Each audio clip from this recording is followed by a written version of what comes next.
2021년 7월 4일 화평교회 예배를 시작하겠습니다. 다 함께 사도신조 고백하심으로 우리의 신앙을 고백하시겠습니다.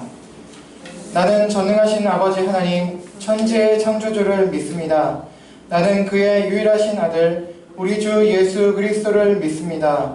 그는 성령으로 잉태되어 동정녀 마리에게서 나시고 본디오 빌라도에게 고난을 받아 십자가에 못 박혀 죽으시고 장사된 지 사흘 만에 죽은 자 가운데서 다시 살아나셨으며 하늘에 오르시어 전능하신 아버지 하나님 우편에 앉아 계시다가 거기로부터 살아있는 자와 죽은 자를 심판하러 오십니다. 나는 성령을 믿으며 거룩한 공교회와 성도의 교제와 죄를 용서받는 것과 몸의 부활과 영생을 믿습니다. 아멘. 우리 다 함께 하늘의 문을 여서서 찬양하겠습니다.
살아계셔서 지금도 우리를 눈동자와 같이 보호하시고 또 지켜봐 주시는 주님, 그 은혜와 사랑으로 인하여 감사드립니다. 한 주 동안 사랑과 긍휼로 우리들을 또한 보살펴 주시고 인도해 주심으로 인해서 저희가 한 주를 또 넉넉하게 살아왔음을 고백합니다. 물론 힘든 일도 있었지만 주님께서 함께 하심으로 말미암아 잘 견뎌냈고 지금 오늘을 또한 맞이하게 하심을 감사합니다. 하나님 아버지, 한 주 동안 보내면서 주님 말씀에 합당하게 살아가지 못했던 순간들이 또한 많았음을 고백합니다. 하나님, 그러나 우리를 위해 그 귀하신 보혈 흘리신 예수님, 그분과 주님 당신과 십자가를 보며 담대함을 얻어 이 시간 기도하오니 하나님, 우리의 모든 허물과 죄악을 용서해 주시고 깨끗함을 입어 담대하게 주님 앞에 나아갈 수 있도록 다시 한번 긍휼을 베풀어 주시옵소서. 하나님, 또한 그런 믿음으로 오늘 예배할 수 있도록 우리들의 심령을 새롭게 해주시길 원합니다. 하나님, 이제 날씨도 많이 더워지고 또 습해진 가운데 또 비도 오는 제 장마철이 왔습니다.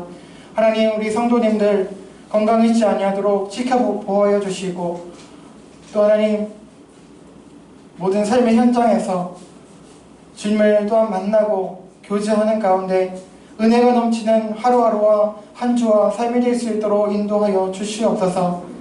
하나님 아버지, 오늘도 주님의 은혜에 긍휼에 감사하는 마음으로 예배하고자 또 이 시간 모였습니다.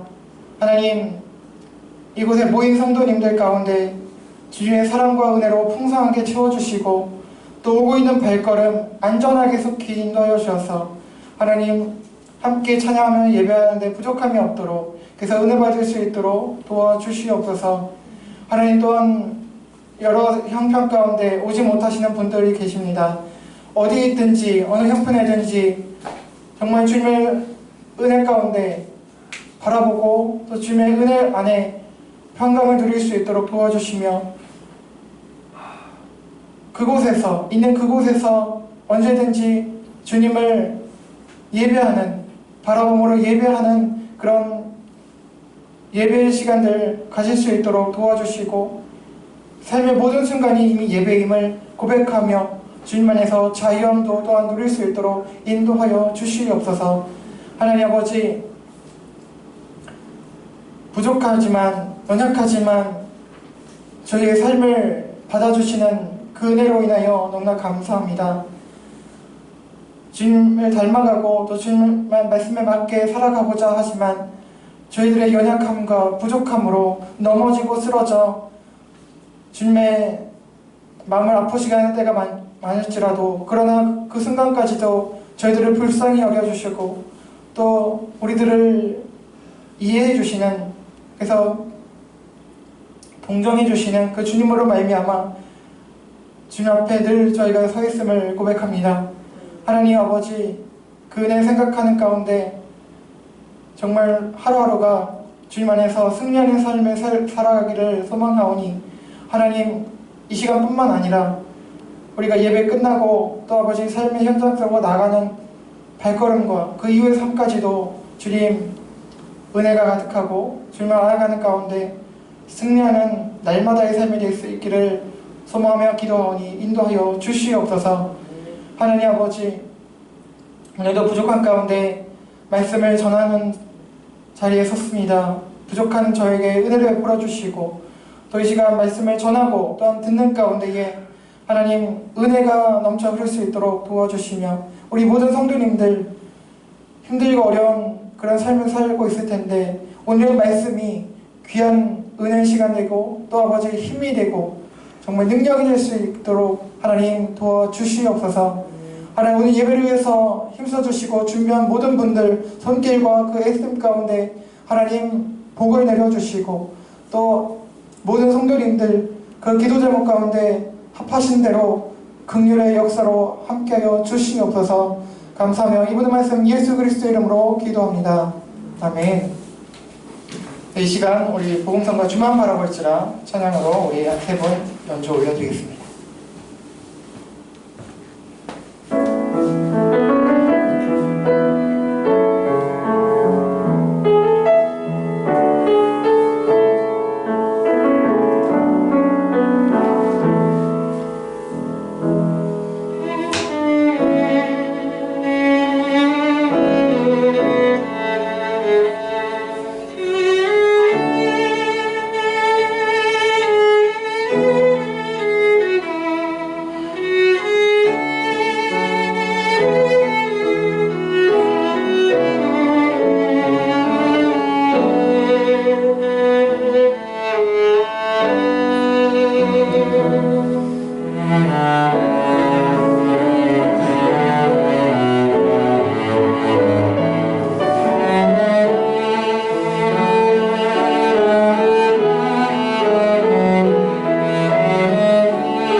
오늘 이 시간 오늘 은혜 받은 말씀 함께 같이 읽도록 하겠습니다. 우리 오늘 나눌 말씀 우리 신약성경 히브리서입니다.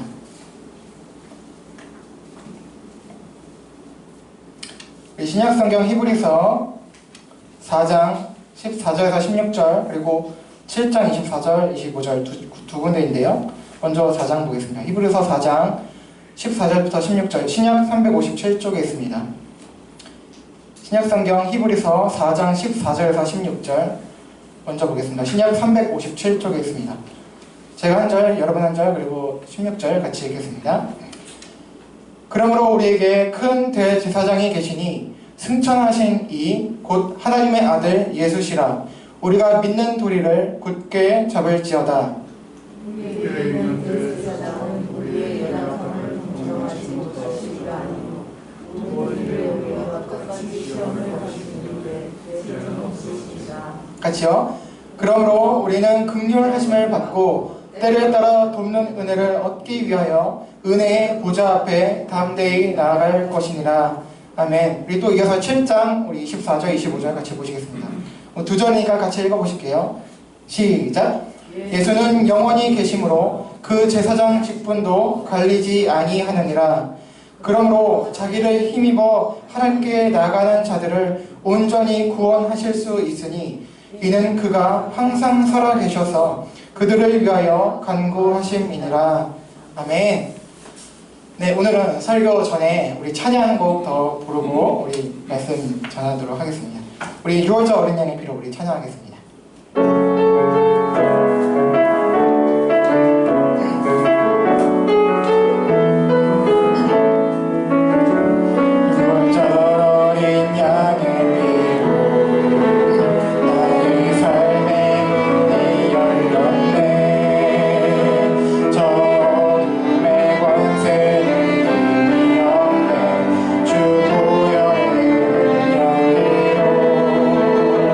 원수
아멘. 네, 감사합니다. 샬롬. 오늘은 히브리서 말씀을 통해 계시되신 그리스도에 대해서 배우고 은혜를 나누도록 하겠습니다. 기록자는 미사입니다. 누군지 모릅니다. 그러나 13장으로 기록이 되어 있습니다. 여러분, 이 히브리서는 기록자가 미상으로서, 즉 확실하게 알려져 있지 않은 신약의 유일한 서신입니다. 내용이나 문체를 보면 구약에 능통한 바리새인 출신이었던 사도 바울인 것 같기도 하지만 다른 바울 서신과 달리 매 서도에 자신이 그리스도의 사도인 것을 밝히며 인사하는 것이 없는 등 여러 가지로 바울 서신과 차이가 있어서 바울이 기록하였다고 확정하기도 어렵습니다. 그렇다면 이 히브리서의 기록자는 누구인가에 대해서 학자들 간에 많은 견해가 있습니다.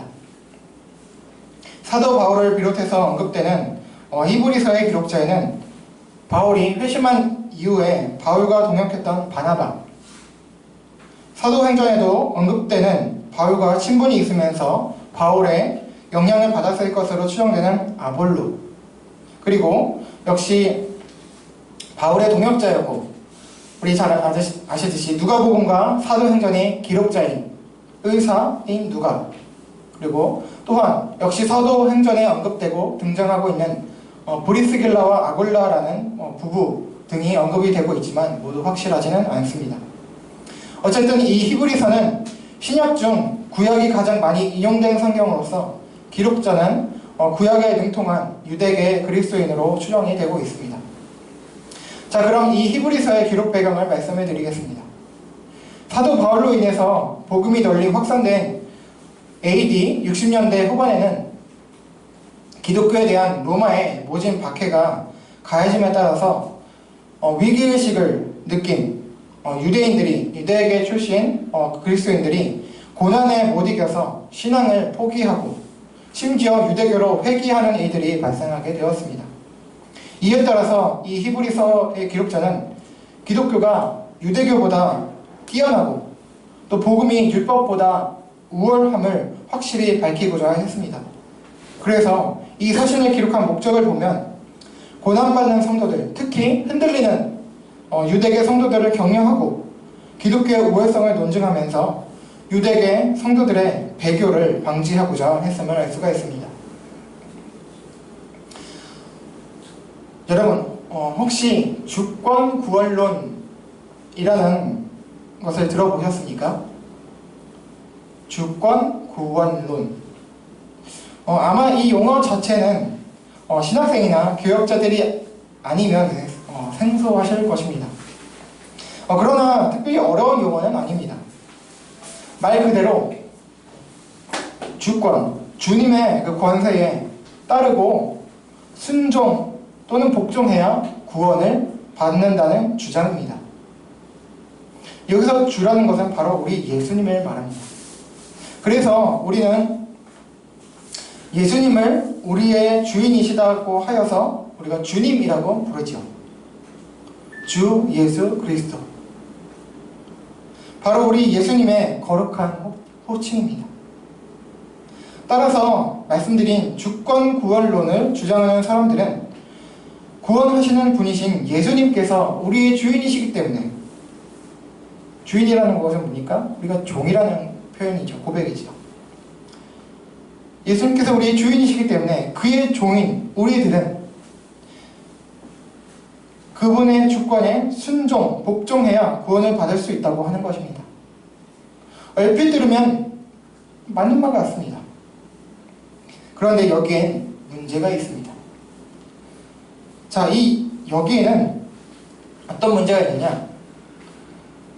예수님의 주권과 그리고 순종, 구원에 있어서의 관계에 대한 오해가 있고요. 그리고 신자에 대한 오해가 있습니다. 그리고 마지막으로 예수님에 대한 오해가 있습니다. 자, 먼저 우리의 구원은 주님의 주권에 순종해서 받는 것이 아닙니다. 이 말을 오해하시면 안 되는데, 여기서 말하는 주님의 주권에 순종한다는 것은 율법을 다 행하는 행한다는 의미로 보시면 됩니다. 그러니까 율법을 다 지켜야 된다라는 말이죠. 즉 주님의 말씀을 다 행하여야, 하나님의 말씀을 다 행하여야 구원을 받을 수 있다는 주장입니다. 분명히 우리는 예수님의 주권에 순종하고 따라야 합니다. 예수님께서 우리의 주인이시니까요. 그러나 우리가 주님의 말씀에 따라서 그 순종해서 복종해서 구원을 받는 것이 아니라 먼저 은혜로 믿음이 주어져서 구원을 받았기 때문에 우리는 주님의 말씀에 따를 수 있게 된다는 것이 성경의 가르침입니다. 즉 율법을 행하는 것이 구원의 조건이나 원인이 아니라 그 결과인 것을 주권 구원론자들은 잊고 있는 것입니다. 그리고 신자들에 대한 오해가 있는데,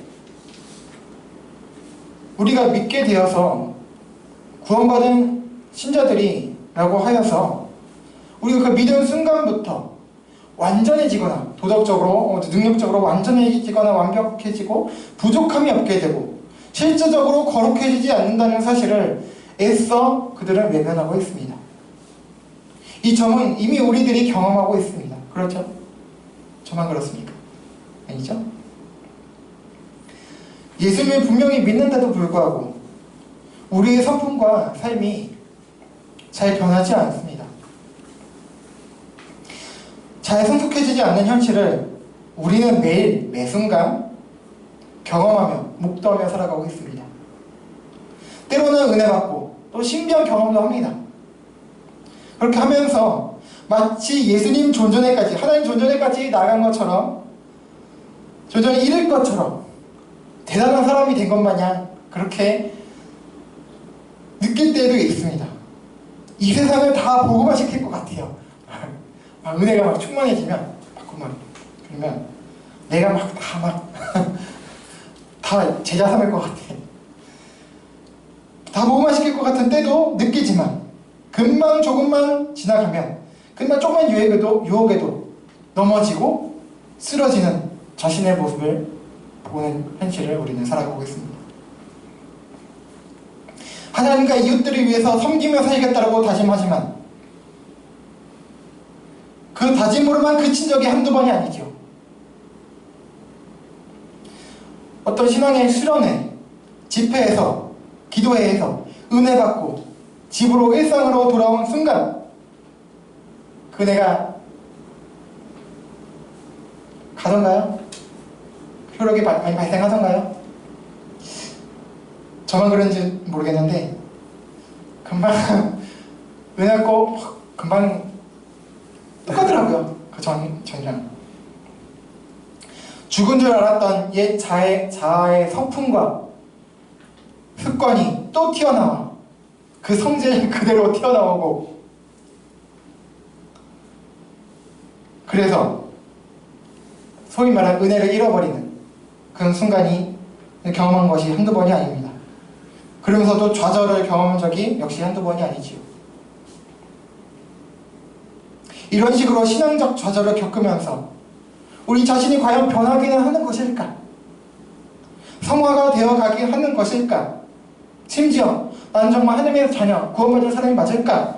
라는 자괴감, 절망감에 휩싸이면서 하나님께서 우리를 떠나신 것은 아닐까 하면서 정말 신앙을 의심한 적도 많았습니다. 많이 있습니다. 그래도 예수님을 부인하지는 못하겠고 그렇게 매너리즘에 빠져서 쳇바퀴 돌듯이 신앙생활을 하고 있는 자들이 바로 우리들이 아닐까 합니다. 자, 여러분, 그렇다면 이런 우리들 구원이 취소되었을까요? 영접기도 다시 해야 될까요? 하나님께서 우리를 떠나셨을까요? 여러분, 예전에도 나눈 바가 있습니다만 우리가 성경에 기록된 수많은 신앙 인물들을 보면 어떻습니까? 그들이 완전했습니까? 너무나 대단한 사람들이 많죠. 가장 대표적인 인물로 우리가 아까도 언급했지만 사도 바울, 얼마나 대단한 사람입니까? 훌륭한 사람입니까? 우리 보통 사람 도저히 근접할 수 없는 사람인 것 같아요. 정말 대단한 사람입니다. 그러나 그도 인간이었습니다. 그도 죄인이었습니다. 실수와 잘못을 했습니다. 대표적으로 그의 잘못을 볼까요?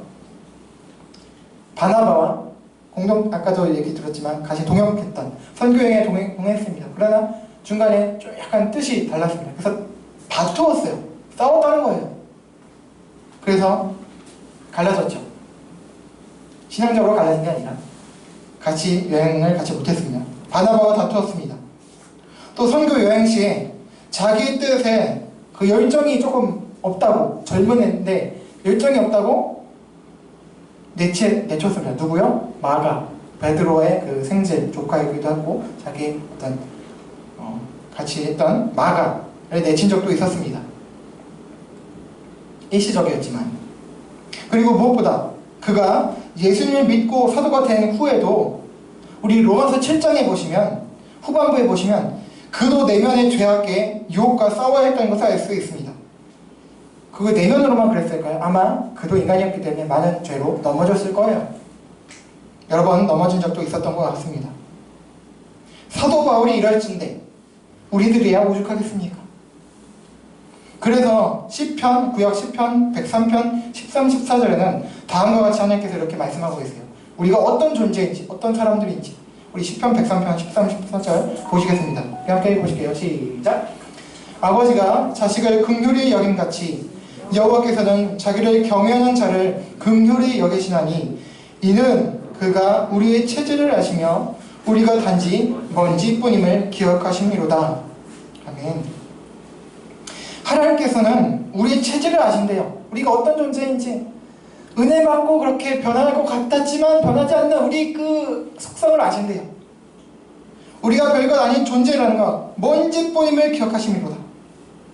얼마나 약한 존재인지 아시고 그래서 긍휼히 여기신대요. 즉 우리의 연약함과 넘어짐으로 인해서 구원을 취소하시거나 우리를 내치시지 않는다고 말씀하는 겁니다. 이렇게 주권 구원론자들은 신자된 자들이 마치 모든 면에 완벽하게 되고 믿는 순간 완전히 성화된 자들이라고 여기는 잘못을 범하고 있습니다. 그러나 우리가 믿는다 해도 성화는 단번에 이루어지지가 않습니다. 대단한 사람들이 되지 않는다는 사실입니다. 성화는 평생에 걸쳐서 이루어지고 완성은 언제 되냐? 우리가 주님 품에 안게 된 날 그때 성화가 완성됩니다. 믿어도요, 은혜를 받아도 이게 사람이 확 곡선을 탑니다. 멀리서 보면 그러나 결국에 자라가기는. 그러나 곡선을 탑니다. 사람이 그렇죠? 가끔 사람이 전혀 그런 사람이 아닌데도 막 이해할 수 없는 행동을 보일 때도 있고 말할 때도 있잖아요. 사람이 그런 존재라는 거예요. 곡선 탑. 푹 떨어졌다 또 상승하고. 주권 곤란자들이 하는 가장 큰 마지막 오해는 바로 예수님에 대한 오해입니다. 예수님께서 주님이시기만 한 것으로 오해하는 것입니다. 이것이 무슨 말입니까? 예수님께서 주님이 주인이 아니시라는 것입니까? 아닙니다. 그 말이 아닙니다. 여러분, 우리는 예수님을 주라고 부르는 것 외에 또 한 가지 부르는 호칭이 있습니다. 무엇입니까? 바로 그리스도입니다. 여러분, 그리스도가 무슨 말입니까? 기름 부음 받은 자라는 뜻입니다. 이거는 구약을 근거로 한 호칭인데요. 간단히 말씀드리자면 구약에서 하나님께서 세우신 직분들 중 특별한 세 가지 직분이 있었습니다. 뭡니까? 선지자, 왕, 제사장입니다. 이 세 직분자들이 세울 때에는 머리에 기름을 부었습니다. 그래서 임명을 했어요. 그래서 기름 부음 받은 자라는 것은, 이 그리스도라는 것은 이 세 직분자들을 가리킵니다. 즉 그리스도란 선지자, 왕, 제사장의 직분자를 나타내는데, 예수님께서 그리스도시라는 것은 예수님께서 이 세 직분을 다 가진 분이시라는 것입니다. 선지자에 대해서는 예전에 우리 구약 신명기를 살펴볼 때 말씀을 드렸고요. 왕에 대해서는 상하의 상하, 열왕기 상하, 그리고 역대 상하를 볼 때 다뤘기 때문에 설명을 생략하겠습니다. 그렇다면 이제 남은 것은 뭡니까? 제사장 직분입니다. 자, 오늘 본문을 보시겠습니다. 14절입니다. 그러므로 우리에게 큰 대제사장이 계시니 승천하신 이 곧 하나님의 아들 예수시라. 우리가 믿는 도리를 굳게 잡을지어다. 아멘. 오늘 본 구절은 오늘 제목과 같이 예수님께서 대제사장이라고 말씀하고 있습니다. 제사장에는 대제사장과 일반 제사장이 있습니다. 제사장들은 모두 레위지파 소속이라는 것이 같지만 일반 제사장과 대제사장은 다소간 차이가 있습니다. 어떤 차이가 있냐면 대제사장은 아론으로부터 시작되고, 아론이 누굽니까? 모세의 형입니다. 아론이 첫 대제사장이었습니다. 최초.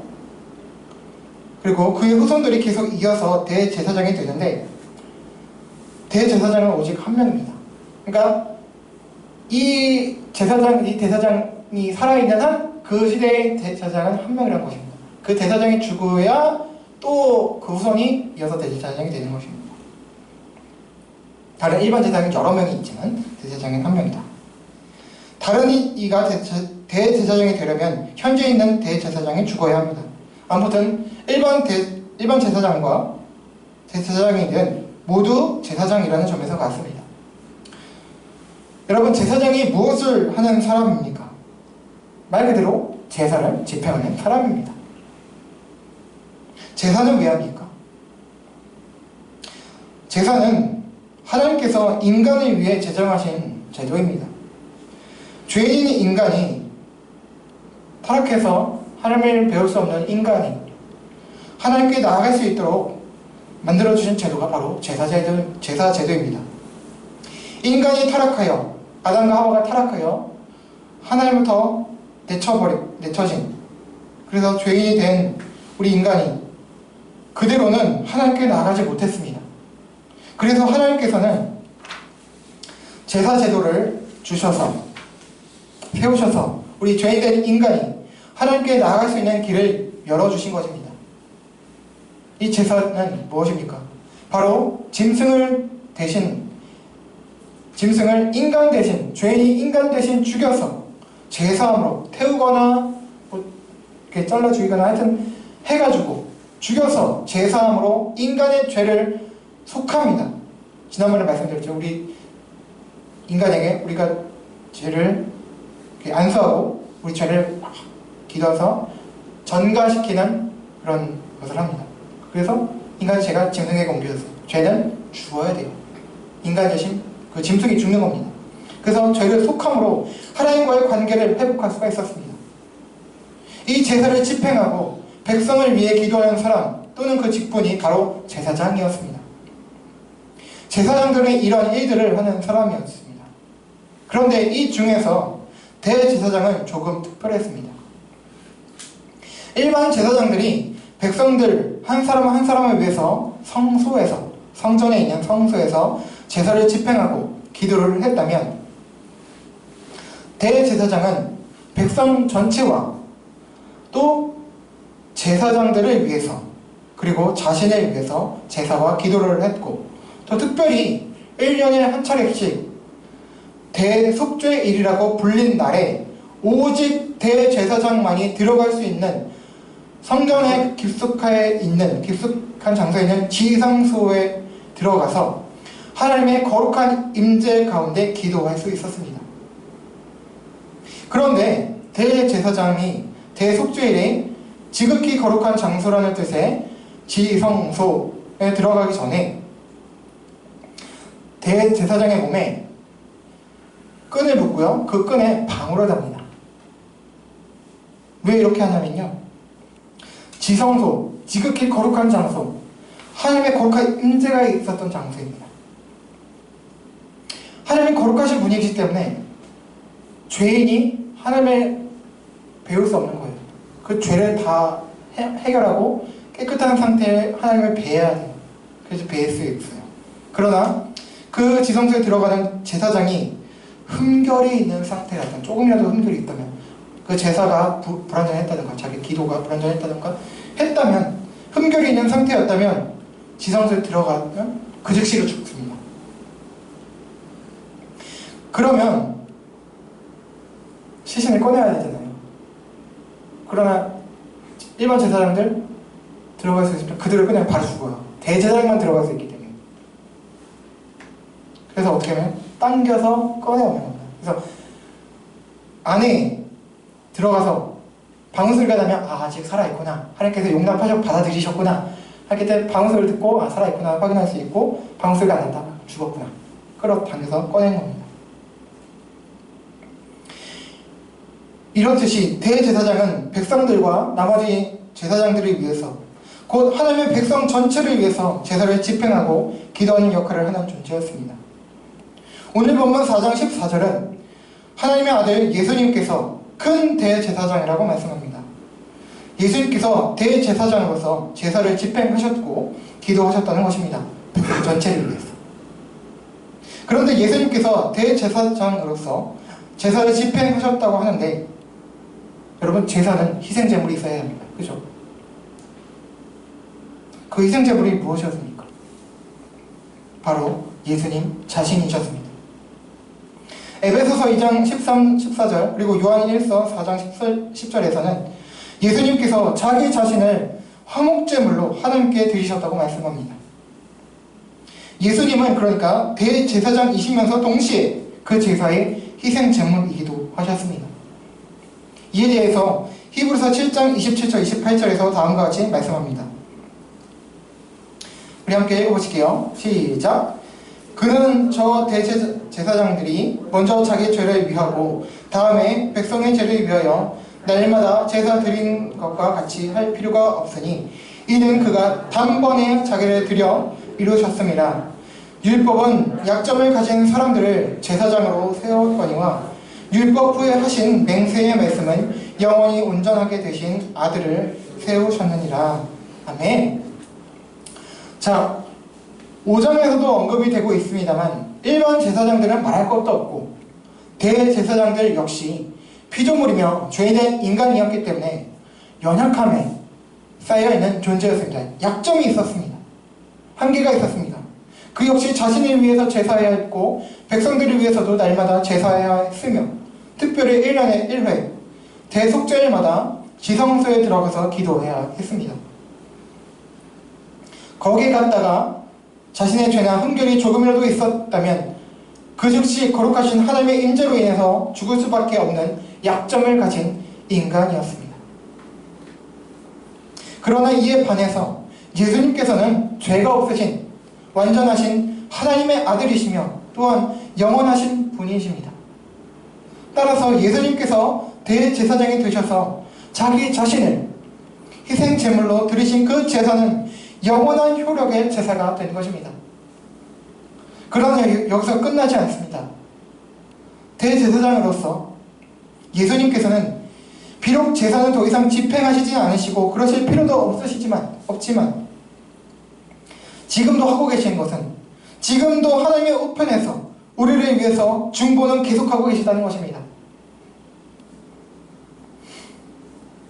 그래서 우린 지금도 우리 믿는 도리를 따라서 예수님을 굳게 붙잡고 의지할 수 있습니다.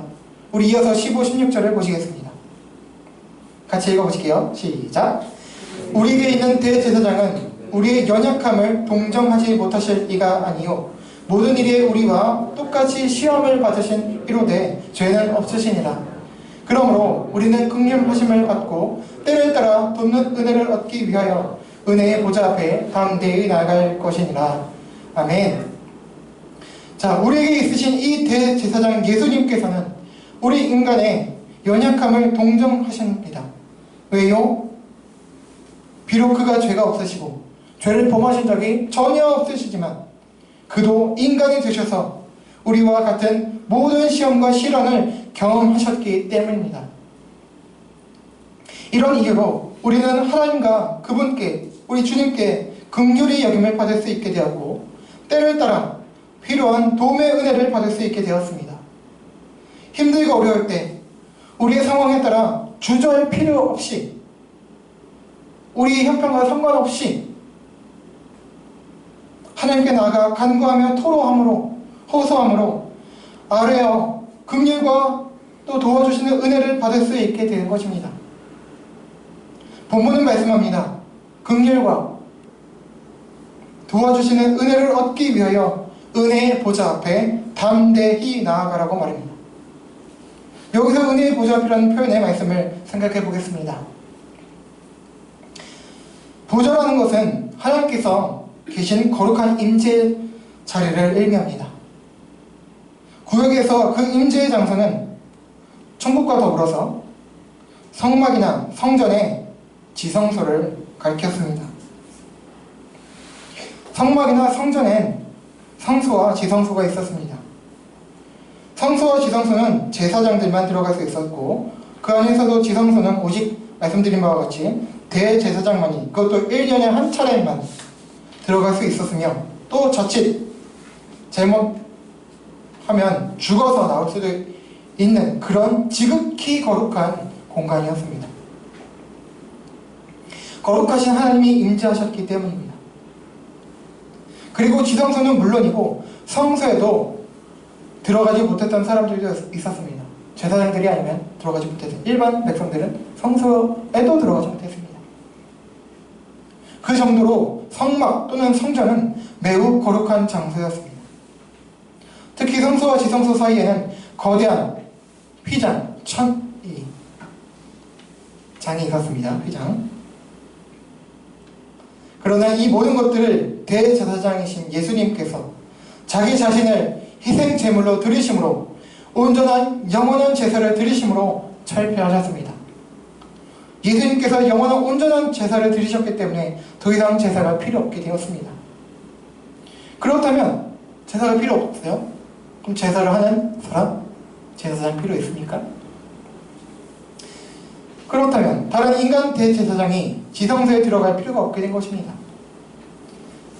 그래서 하나님께서는 십자가상에서 예수님께서 운명하실 때 성소와 지성소를 구분하는 성전의 휘장을 위에서부터 아래로 찢으셨다고 말씀하고 있습니다. 자, 이제 지성소가 없어졌어요. 더하여 인간 대제사장은 물론이고 예수님께서 완전한 제사를 이루셨기 때문에 더 이상 인간 제사장들이 필요가 없어졌고 근본적으로 성전 자체가 건물 성전 자체가 필요가 없어진 것입니다. 자, 그렇다면 생각해 봅시다. 은혜의 보좌는 어디입니까? 여러분, 보좌가 어디입니까? 자, 지성소도 성소도 아닙니다. 성전 자체도 필요 없어지게 된 신약 시기입니다. 건물 성전은 없어졌어요. 은혜의 보좌, 그럼 어디입니까? 지금 각 우리 교회들이, 신자들이 예배하는 교회당, 예배장입니까? 지금 이 자리예요? 이 장소? 아닙니다. 그 건물이나 장소는 그냥 예배하는 장소인 강당일 뿐입니다. 이 자체가 거룩하지 않습니다. 그냥 예배당, 교회당입니다. 특별히 거룩한 공간이나 장소가 아닙니다. 어디입니까, 그렇다면? 자, 성도 하나님께서는 하늘과 또 어디에나 계십니다. 하나님께서는 무소부재, 있지 아니한 것이 없다. 어디에나 계신다. 무소부재하신, 편지하신 분이십니다. 사실 성막 또는 성전 관계없이 그런 분이셨어요. 그런 분이세요. 어디 갇혀 계시는 분이 아니십니다. 그렇다면 은혜의 보좌는 어디입니까? 네, 바로 예수님을 모시고 살아가는 우리 그리스도인들이 살아가는 모든 현장입니다. 우리가 있는 모든 것이 바로 하나님의 임재가 있는 은혜의 보좌입니다. 지성소는 물론 건물 성전이 사라진 십자가 이유는 모든 것이 하나님의 보좌입니다. 따라서 우리는 언제든 어디서든 우리가 있는 그곳, 그 시간에 어떤 인간 제사장 없이, 필요 없이 하나님께 직접 나아가 소통하고 은혜를 구할 수 있는 것입니다. 단 이렇게 할 수 있는 것은 대제사장 예수님께서 자기 자신으로 완전하고 영원한 제사를 드리셨기 때문에 우리가 담대하게 은혜의 보좌 앞에 나갈 수 있게 된 것입니다. 이제 마지막 7장 24, 25절을 보시겠습니다. 우리 마지막으로 읽어보실게요. 시작. 예수는 영원히 계심으로 그 제사장 직분도 갈리지 아니하느니라. 그러므로 자기를 힘입어 하나님께 나가는 자들을 온전히 구원하실 수 있으니 이는 그가 항상 살아계셔서 그들을 위하여 간구하심이니라. 아멘. 자, 그런데 우리가 이런 일상 속에서 은혜의 보좌, 곧 내가 있는 그곳에서 언제까지고 나아가 긍휼과 은혜를 구할 수 있을까 의문이나 걱정이 되실 분들이 계실지도 모르겠습니다. 또 앞서 말씀드린 대로 우리의 못난 모습과 지금의 형편 때문에 나아진 자가 감히 하나님께 나아가 은혜를 구할 처지가 될까 하면서 하나님께 나아가고 기도하며 호소하지 못하실 분들이 혹시 계실지 모르겠습니다. 그러나 오늘 본문은 말씀합니다. 예수님은 영원히 계시다고 말씀합니다. 죽지 않으시고 살아계시지 않기 때문에 예수님께서 영원히 우리의 대제사장이십니다. 이런 점에서 예수님께서는 대제사장 중에서도 큰 대제사장이십니다. 일반 제사장들은 물론이고 인간 제사장들은 죄성을 가졌죠. 그리고 또 죽었기 때문에 계속해서 또 다른 제사장들이 있어야 했습니다. 그러나 예수님께서는 항상 계시고 또 영원히 계시기 때문에 또 다른 제사장들이 필요가 없습니다. 그래서 대제사장 중에서도 크시고 승천하신 영광스러운 영원한 대제사장이십니다. 그가 항상 살아계셔서 우리를 위해 간구하시기 때문에 그를 힘입어서 하나님께 나가는 자들을 온전히 구원하실 수 있다고 말씀합니다. 우리 자신을 힘입어서 나아가는 게 아닙니다. 연약하고 금세 실패하고 쓰러지는 우리 자신이 힘입는 게 아니에요. 우리 자신이 힘입어 나가는 것이 아니라 누구를 힘입어서 나간다고? 곧 예수님을 힘입어 나간다면 우리는 구원은 물론이고 긍휼과 또 때를 따라 돕는 은혜를 받을 수 있는 것입니다. 여러분, 이런 이상의 점들로 인해서 주권 구원론자들의 주장은 틀린 것입니다. 예수님께서 우리의 주님이신 것 맞습니다. 맞고 따라서 우리가 그분께 순종해야 함도 맞지만 또한 그분은 우리를 긍휼히 여겨주시고 우리가 본짓부님을 기억해서 긍휼히 여겨주시는 우리를 동정하시는 포기하지 않으시는 영원한 대제사장이시라는 사실을 그들은 믿은 것입니다. 또한 그분이 우리의 주요 선지자와 왕이시라는 것도 그분께 우리가 순종하고 따라야 한다라는 의미도 물론 있지만 그분께서 우리를 책임지시고 돌보시며 이끌어 가신다는 의미도 함께 있는 그분의 거룩한 호칭입니다. 여러분, 우리는 연약한 인간입니다. 비록 신자가 되었지만 여전히 우리는 많은 경우 부끄럽고 죄송한 때가 많습니다. 속된 말로 내 꼬라지를 아시고도 주님께서 날 받아주시고 우리를 받아주시고 기도를 들어주실까 할 수 있지만 예수님께서 이미 영원히 온전하게 우리를 위해서 화목제사를 드리셨음을 기억하시길 바랍니다. 그리고 지금도 우리를 위한 영원한 대제사장으로 계심을 기억하고 나 자신이 아니라 우리 형편이 아니라 바로 예수 그리스도를 힘입어 우리를 긍휼히 여겨주시고 사랑하시는 동정하시는 예수 그리스도를 힘입어 언제나 어디서나 은혜의 보좌 앞으로 나아가시길 바랍니다. 아멘. 우리 찬양하고 기도하시겠습니다.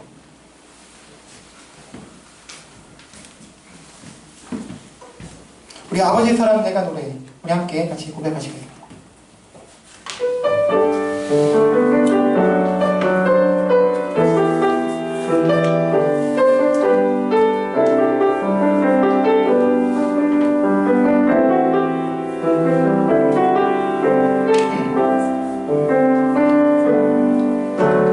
아버지 사랑 내가 노래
우리가 오늘 찬양 가사 생각하시면서 기도하길 원합니다. 여러분, 오늘 말씀은, 오늘은 주님께서 우리의 영원한 큰 대제사장이라고 말씀하고 계십니다. 우리를 불쌍히 여기신다고 하십니다. 우리를 동정하시고 이미 우리의 치질을 하시고 우리에게 너무나 연약한 존재임을 잘 아시고 불쌍히 여기시고 은혜와 긍휼을 베푸신다고 말씀합니다. 그래서 나를 힘입어, 그리스도를, 예수님을 힘입어 나아오라고 말씀하십니다. 담대하라고 말씀하십니다. 물론 뻔뻔하게 나아가는 게 아니라, 죄짓고도 뻔뻔하게 그냥 나 죄 없어요, 그런 게 아니라 주님을 의지해서, 나를 위해 십자가 지신 그 보혈을 흘려주신 그분을 의지해서, 그분이 나를 책망하시거나 그런 분이 아니시고 우리를 불쌍히 감싸주시는 분이시라는 사실, 그 사실을 믿고 그를 힘입어 나아가라고 말씀하고 계십니다. 예배당에 와서만이 아니고 내가 있는 그 자리, 언제든지 어디서나 은혜의 보좌가 그곳이니, 하나님께서 함께 계신 그 자리니, 우리가 성전되었기 때문에, 우리 안에 예수님께서 성령님을 통해 계시기 때문에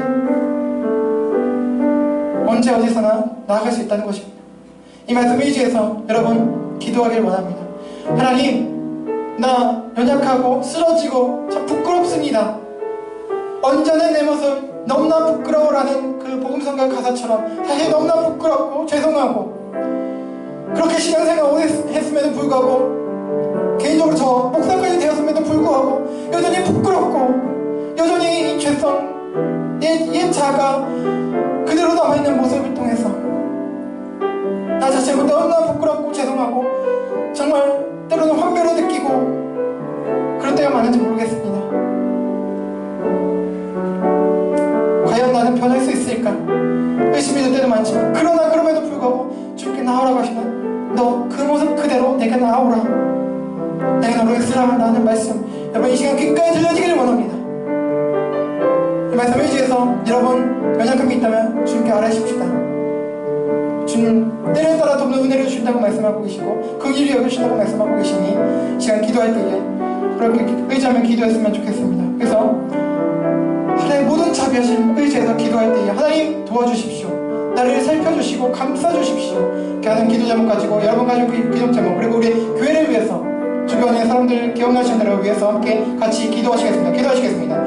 하나님 아버지 감사합니다. 하나님 오늘 귀한 은혜를 주신 것 감사합니다. 부족한 저를 통해서 또 이 귀한 말씀, 은혜로운 말씀 하나님 주셔서 감사합니다. 하나님 저도 사실은 이 말씀 붙잡길 원합니다. 하나님 아버지 목사이기 전에 하나님 정말 주님 앞에 자녀로서 하나님 알게 모르게 주님 앞에 담대하게 나가지 못하는 제 모습이 있습니다. 제 부끄러운 모습 잘 알기 때문에, 하나님 연약함이 알기 때문에 기도하지 못하고 아뢰지 못하고 하나님 이 자리에 와서만 기도하는 그런 연약함이 있습니다. 하나님 그러나 주님 아버지 앞에 긍휼을 의지해서 나가길 원합니다. 하나님 주님께서 내 연약함을 아시고도 나를 위해 목숨을 버리신 분, 자기 자신을 버리셨습니다. 귀한 피를 흘려주셨습니다. 그리고 나를 위해 살아나셨습니다. 아니 연약함을 꺾지 않으시고 불쌍히 여겨서 회복시켜주시고 영원한 하나님 나라로 인도해주시는 분 주님이십니다. 하나님 주님이 긍휼에 풍성하신 성실하시고 그 사랑에 충만하신 인자하신 주님 앞에 아버지 담대하게 나아갈 수 있도록 하나님 우리의 믿음이 회복되길 원하고, 항상 우리 어려움이 있을 때 담대한 모습으로 하나님 믿음으로 구할 수 있게 아뢰 수 있도록 하나님 우리 성도님들과 저를 인도해 주시고 불쌍히 여겨주십시오. 하나님 믿음을 허락해 주시고 예수님이 나를 사랑하신다는 그 사실 한 가지 사실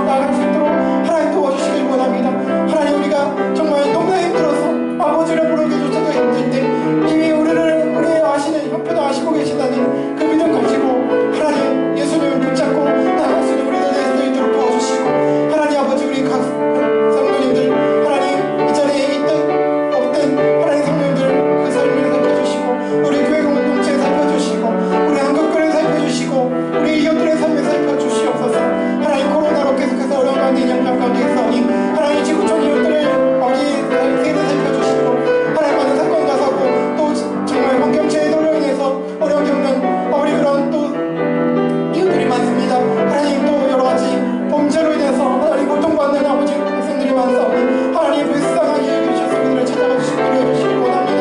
하나님 아버지 인도하여 주시옵소서. 아버지 주님 불쌍하게 여겨주시옵소서. 하나님 우리 아버지 믿음의 대상이 되시는 그분 정말 우리의 그리스도이신 주님을 의지하는 우리의 일상의 삶이 될 수 있도록 하나님 도와주시옵소서. 하나님 그 아버지 믿음을 생각해 주시옵소서. 우리를 영원토록 자비로 대해주시고 불쌍히 여겨주시는 대제사장 되신 사랑하는 주님, 오늘도 그 긍휼과 사랑을 의지해서 기도합니다. 하나님 아버지 오늘 말씀과 같이 주님께서 우리의 영원한 대제사장이심을 다시 한번 확인하고 나아갑니다. 우리의 모습을 보면 실망하고 좌절하고 넘어질 때가 한두 번이 아닙니다. 하나님 그러나 그럼에도 불구하고 있는 모습 그대로 나아오라고 주님께서는 오늘 말씀하셨습니다. 자기를 힘입어 나아오라고.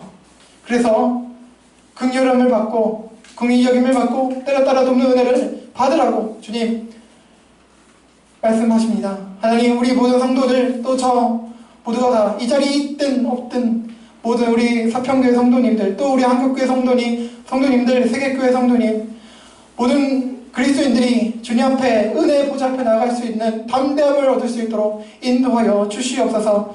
우리 삶의 어려움과 형편을 다 주님 앞에 있는 모습 그대로 아뢰고 주님 때를 따라 돕는 은혜를 얻음으로 그 가운데 주님을 높이는 그런 승리하는 모든 성도님 다 될 수 있도록 하나님 역사하여 주시고 인도하여 주시옵소서. 감사합니다. 예수님 이름으로 기도합니다. 아멘. 네, 감사합니다. 조금 시간이 지체되었는데요. 우리 오늘 광고를 나누겠습니다. 네, 오늘 또 특주 반주해 주신 우리 세 분께 감사드립니다.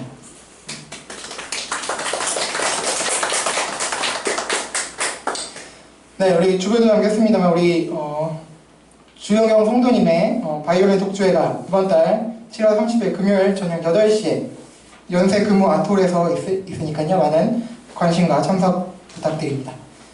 여기 테이블에 보니까 안내 책자가 있습니다.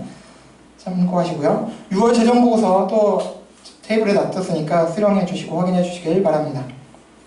네, 오늘 조금 늦으셨습니다만 자, 앞으로 새 찬양 인도자님으로 섬겨주실 우리 김상훈 전도사님께서 오셨습니다. 박수로 환영하겠습니다.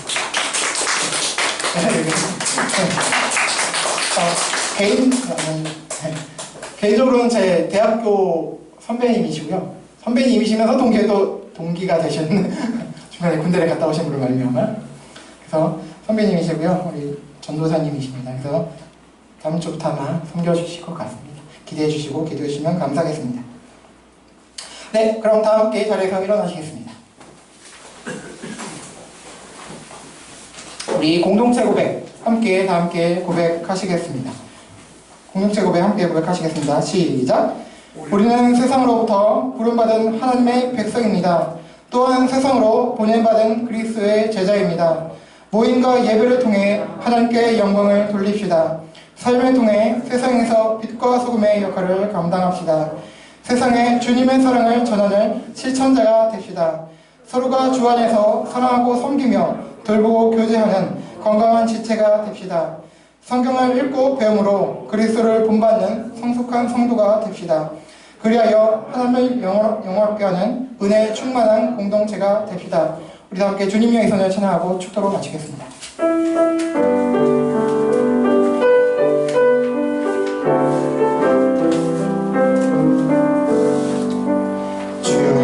약하고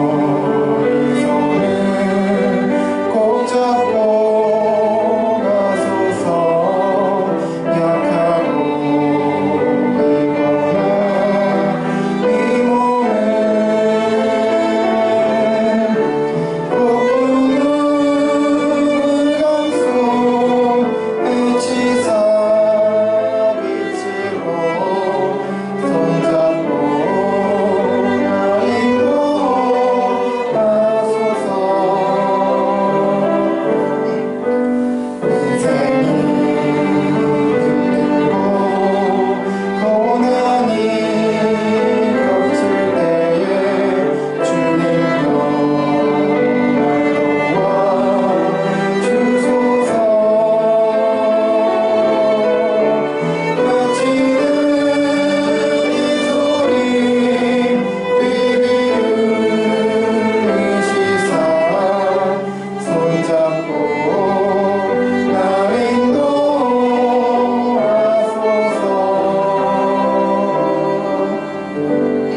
여호와는 내게 복을 주시고 너를 지키시기를 원하며 여호와는 그의 얼굴을 내게 비추사 은혜 베푸시기를 원하며 여호와는 그 얼굴을 내게로 향하여 드사 평강 주시기를 원하노라.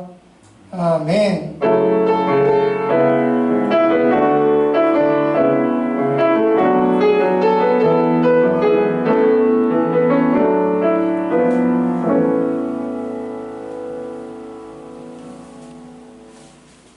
감사합니다. 예배 마쳤습니다.